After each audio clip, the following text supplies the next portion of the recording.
So here we've got the Tecnifibre Suprem 125 Curv.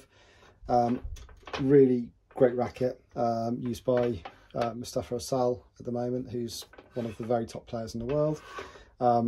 Great for control, great for power, but it has to be strung the right way. It's got a very dense string pattern in the middle, which means if you string it too tight, then you do actually lose quite a bit of tensions, quite a bit of power on there. So you can really dial down the tension between sort of 22 to 26 on this racket, because it's got so much control naturally.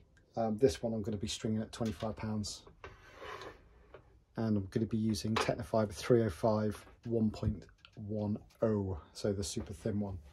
So let's get cracking. So I'm using this as a short side, that's the long side, and let's get going.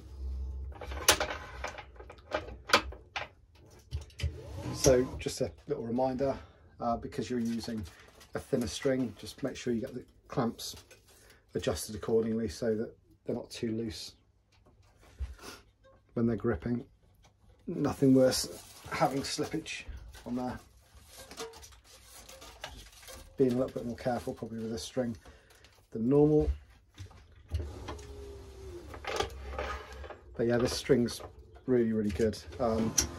There aren't too many stringers out there that use the 1.10 305s unless they're stringing for professional players, because it's probably not quite as, but it's definitely not as durable as the 1.20 version. However, this particular racket is pretty good on strings. Actually, it's not too bad at all. So just to start with, I'm just going to go 3 ahead there.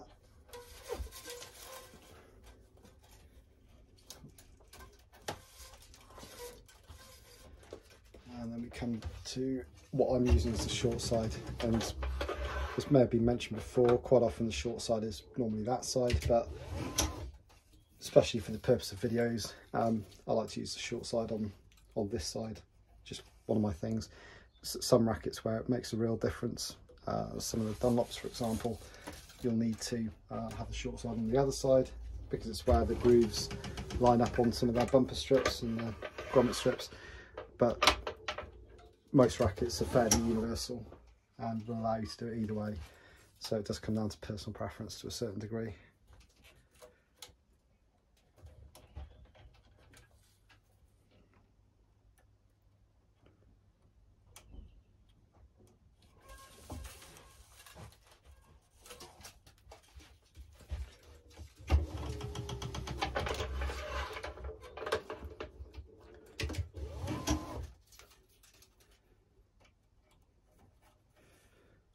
So as you can probably see, I'm taking a little bit more, paying a bit more attention to this particular racket. Just be mindful that it is a thinner string.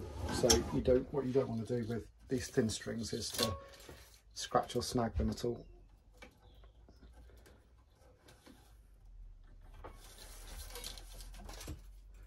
Right, so I'm just going to get this one off. So you should never really, once you do the initial ones in the centre, you should never really go more than 2 or 3 ahead on each side, because you want to keep that balance in the frame. So switching back over to the long side now.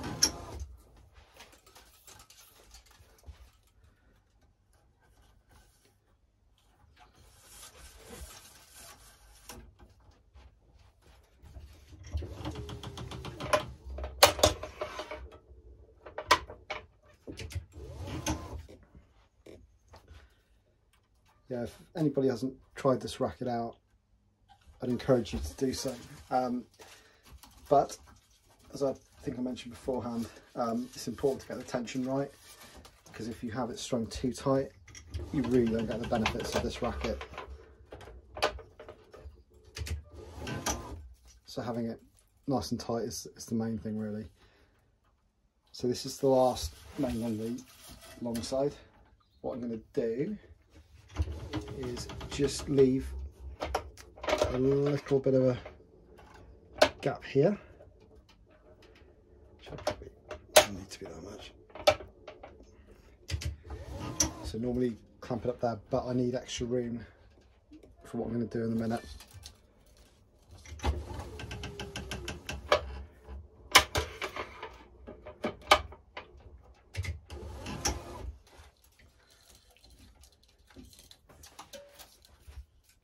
So you're going to notice in a second that I'm not going to tie off on the last main on the short side.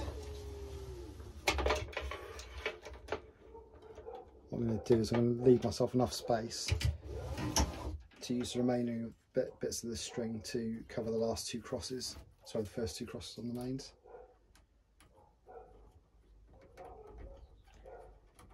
Get underneath that. And yeah, the reason for doing that is so that you maintain the tension equally on the side mains. That probably about 80% of the characteristics on a squash racket come from the main strings, and about 20%, maybe 30% come from the cross strings. So it's really important to have the mains really consistent on a squash racket.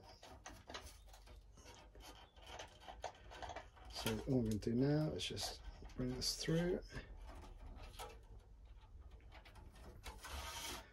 And there are various different things which you can do. One is you can stick a clamp on this string here just to hold it. Then you can tension this string and then the string. What I'm actually going to do on this one, because I quite like to have a little bit more slackness really in the top two, not majorly, I'm just going to add 10% to add a little bit more tension. So I'm actually going to pull both of these strings at one time. Now classically that isn't normally what you do, but in this pattern it actually works. As you see here, what I'm doing is I'm pulling the strings just to get that tension right. Very difficult, if not impossible, to do without an electronic machine. So I would recommend, certainly if you're not using an electronic constant pull machine, I definitely recommend that you don't use that method, that you clamp off this string and then do this string afterwards. So that's when you need a starting clamp to do that. So this is just a kind of tried and trusted thing. I kind of know what I'm doing a little bit on that one because I do it quite frequently. But as I said, I mean, the top, it's important to keep it tight, but the mains are the main thing. You know, how many times have you received a racket and the mains have wiggled about all over the place? You know, it's not really what you want. Just doing a palm knot to finish. Loose clamp before taking that off.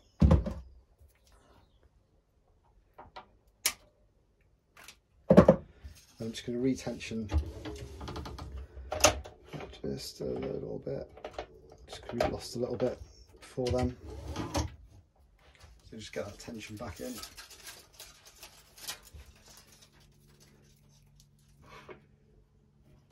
And we're going to work on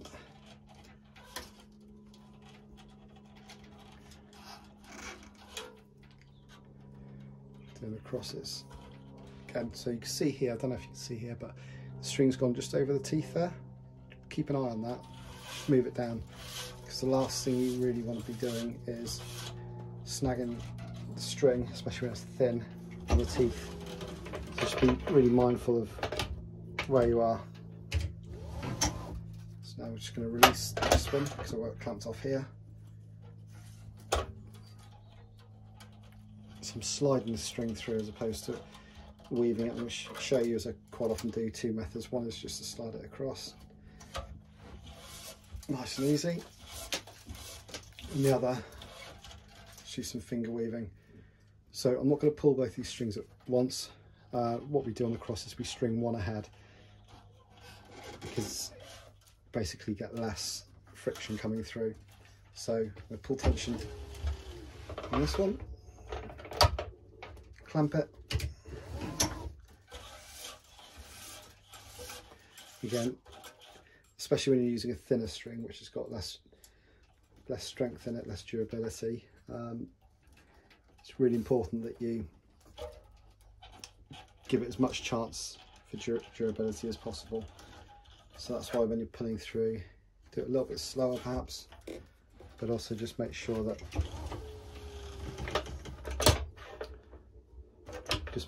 you don't burn any of the strings as you're going up.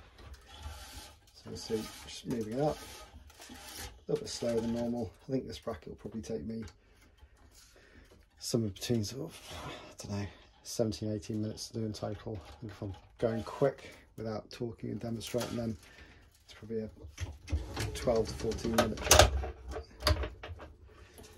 What you'll start to notice, and you've got a perfect view of the string bed in a minute, once we get to here, the gaps in between the strings start getting pretty tight, and that's what I was referring to previously with the string bed tension, to drop the tension a bit, because you don't need to have tension too high, because it keeps really good control anyway. Strings don't tend to move so much because the gaps in between are relatively tight, but what they do, which is really interesting, they widen as you come out to the sides, which isn't necessarily uncommon in squash, but you can probably notice it a little bit more in this racket. What that means is that, this is probably where some of the power comes from, is that you start increasing the size of the sweet spot on the string bed a bit, because you've got more variance on the side, sorry, more ability for the strings to move on the side, which allows it to push down more in the centre. Another thing which I'm doing, which hopefully you're seeing, is as I'm stringing, I'm actually straightening the crosses as I'm going through as well. So as I'm pulling tension, I'm straightening the crosses, and that's really important to do that. Reason being is that if you have cross strings that are all smiley face going down like that, then you're losing a whole load of tension by doing that, because then when you straighten the strings, you've only pulled half the tension that should be, well, not half, but you're pulling a fair bit less tension than you should be, because the strings are sticking in place upside down basically. So just something to be a little bit mindful of. But yeah, this way's good because the string's set up nice, so you can actually weave it through.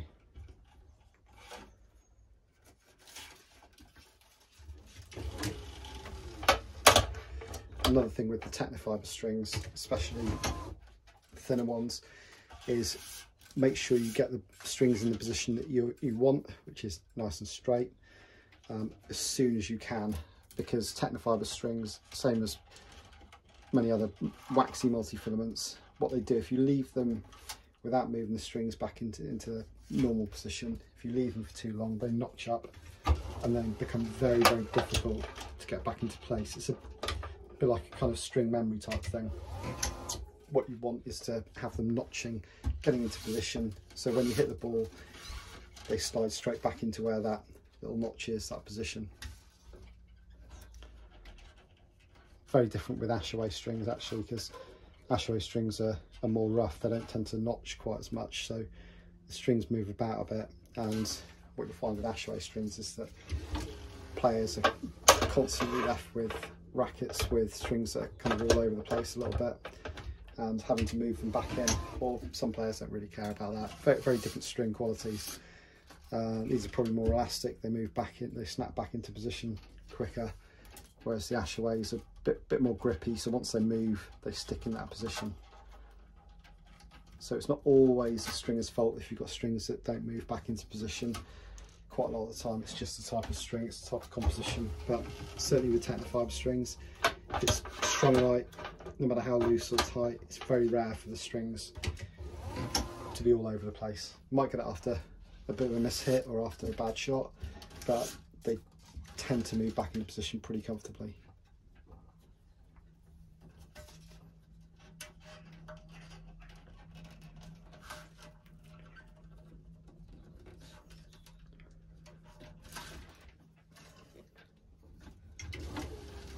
So hopefully you can see here, see,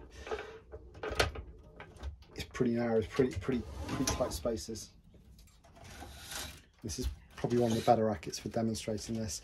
Actually, the current Carboflex range, probably the previous ones as well, demonstrate it pretty well as well. It's one of the reasons why with the Carboflex you can get really good control still, even though you've got quite a large frame, quite a large head size rather.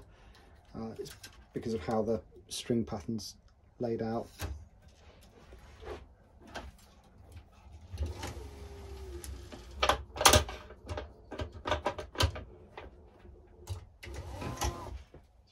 too far from doing this. Another thing to bear in mind, if you are stringing this racket, when you're stringing off the reel, so this is off a set, so I've got a few sets of the 1.10s, but when you're stringing off the reel, give yourself a little bit of extra string for the Supremes. Reason being is they do have a few more cross strings on here. It goes right the way down to the bottom, so don't leave yourself too short on the crosses.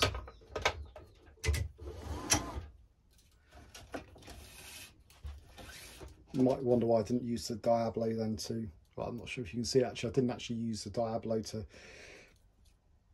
wind the string around on that one, just because I'm starting to get a little bit short of string now. But as a general rule, I always use the Diablo. It looks after the string a lot better. But coming towards the end of a racket, it's not quite so important, because largely speaking, the bit which is wound round is going to be cut off anyway. But certainly the majority always use the Diablo when you can.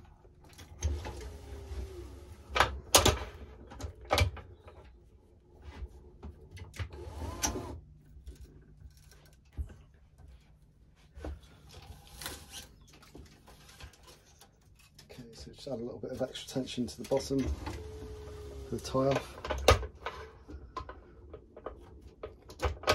What's interesting with this one, because we've got the last cross a lot closer to the bottom on this one, is we come up for the tie off, which is here, as opposed to down. So normally you go down for the tie off, but this is where the tie off is on this one. So again, just using a parnell knot to finish on. Strung lots of rackets recently, so my hands are getting a bit sore, so I'm just going to use a starting clamp there just to pull that tension. Release the clamp. As I said, just always hold on whilst you're doing it, just so the knot doesn't slip. And with the tie-offs, keep the tails fairly short, not too long. They should always be pointing upwards if you use a parnell knot, so it's a sign of a diligent stringer if you do that. So remember what I said before about just making sure everything was nice and straight after.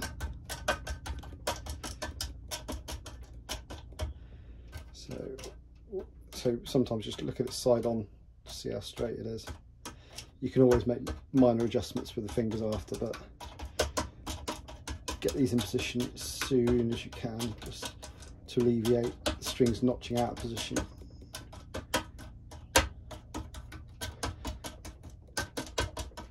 Obviously using this bad boy for this, it's nice and blunt on the end, so no damage is going to be caused to the strings. And I always go in at a diagonal angle as well, just so I'm not going straight down. One thing people miss or forget to do quite often is straighten the main strings out. Just as important as the crosses to get the mains done. Let's say this racket isn't used for 24 hours or so, the strings will bed themselves into position really nicely.